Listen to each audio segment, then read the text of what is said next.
Sherlock includes some standalone tools and managers to assist you with your Sherlock project. If I click on this Materials button here, I'll see that Sherlock has a laminate manager, a material manager, and a solder manager. Let's open the laminate manager, where you'll see that we have included in Sherlock an extensive list of different known laminates.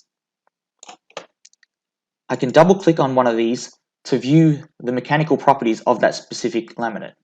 And this is populated by us based off data sheets.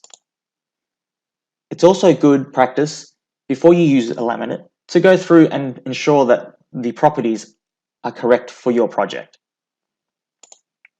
We can also right click and add our own laminates. So you can add your own laminate and input your material properties for a laminate you want to use. The same goes for the Materials Manager, where we have a list of all of the materials that can be used in Sherlock. Once again, you can double click and view the mechanical properties of that material, as well as right click, copy, or add your own materials. Like every table in Sherlock, you're also able to right click and export a list. So this table can be exported as a CSV or as an Excel document.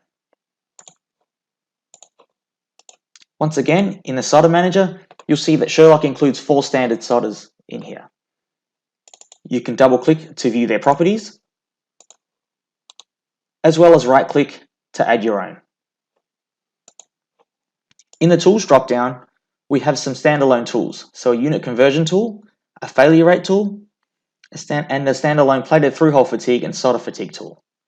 If I click on the solder fatigue tool here, you'll see that you can quickly run a sanity check for solder fatigue based off a particular package, a particular thermal profile, and a particular board.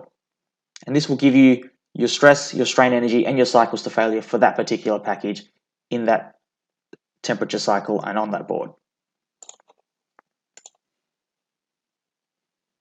We also have our Package Manager, which is a growing list containing all of the known packages that are commonly used.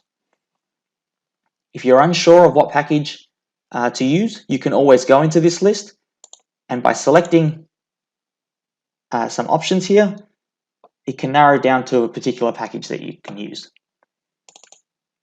You can double click and view all of the properties that Sherlock will automatically populate if you select this package.